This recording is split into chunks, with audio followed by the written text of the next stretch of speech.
Hey guys, welcome back to another video. I just wanted to talk to you guys today about a sterilizer, and this is Sophia's little bottle corner. As you can see, her milk, her cereal, which her cereal does not go in her bottles. I do use her milk and water to create formula and then make her cereal. I use fluoride water still, distilled fluoride. I've used this since she was born, so yeah, that's what we do right now. But I wanted to talk to you guys about the sterilizer. So there's many of them out there, many different brands, even microwavable ones. I, however, did my research and I felt really comfortable with this one because, oh, excuse Sophia, she has a little cough. This one, it does a whole bunch of things. As you can see, the settings, it's just about to finish. It's just finishing the drying. But if you see this button right here, it's drying, it's sterilizing and drying. This one is just drying. This one is just sterilizing. This one here is to, I believe it's to steam or keep warm, one of those two. The manual doesn't really say what these keys are for, so you kind of just have to figure it out. This one is to warm up the bottle, and this one is to dehydrate fruits. So I think that's really cool because if you want to make some like banana chips, apple chips, strawberry chips for the baby, you can dehydrate fruits or vegetables or whatever. So that's really cool. So yeah, this is pretty much what the machine looks like. I think it was about $60. I put it on my baby list registry, and a good friend of mine was kind enough to add it to some of the gifts that we received from them, and I was super grateful. I had never heard of this brand before until I did my research. And just the basics, the power button, minus, plus, and then this is to get around to the menu. So if I want to sterilize and dry, I just press this one time and it knows to go to this. If I need to go to the next one, you got to press it twice, and so on. It sterilizes in an hour, and it does have a 3-hour drying time. However, you do not need to have it running for the full 3 hours. When it goes to 3 hours for drying time, you just hit the minus sign and it'll reduce it. But this is something that you have to do automatically. So that's a feature that you cannot bypass unless you just do sterilizing, which I personally would just go with the sterilizing and drying because I have read that it is better if you dry every single piece. I know sometimes we don't have time, you're on the go, you're on the run, you really need bottles, so that's understandable.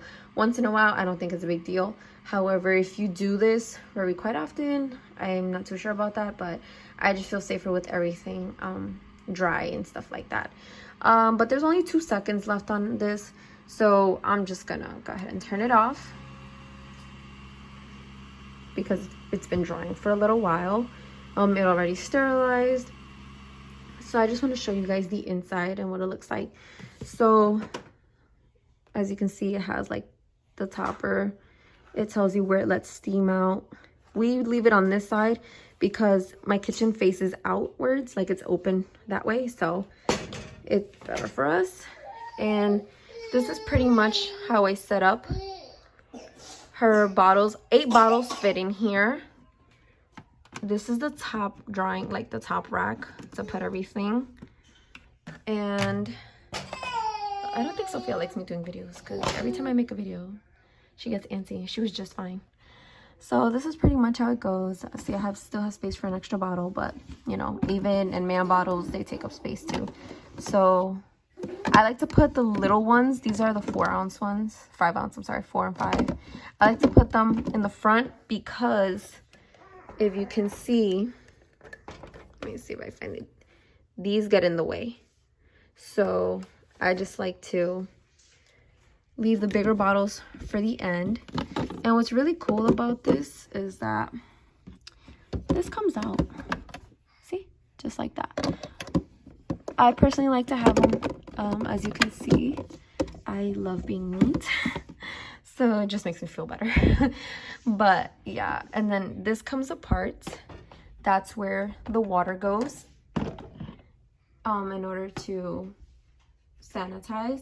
Now, we don't recommend using hard tap water because the instructions do say that the tap water does create buildup on the hot plate. That's just water from her nursery water, like the buildup.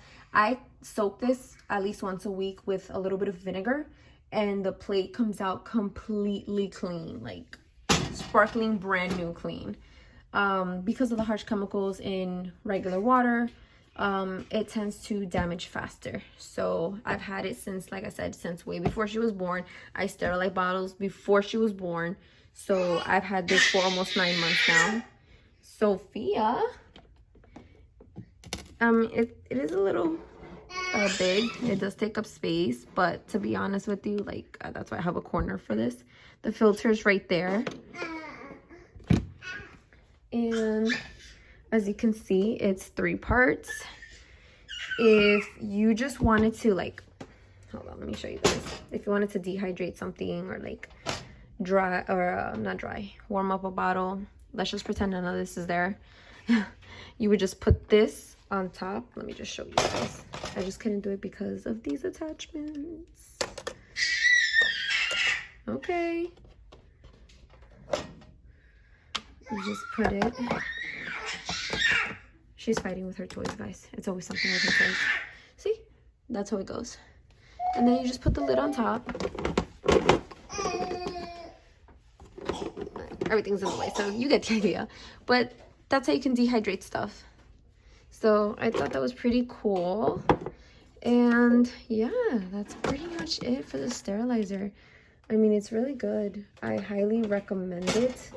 Again, it's called eccomum. So if you guys are interested in looking into sterilizers, definitely check this one out. Thank you, guys.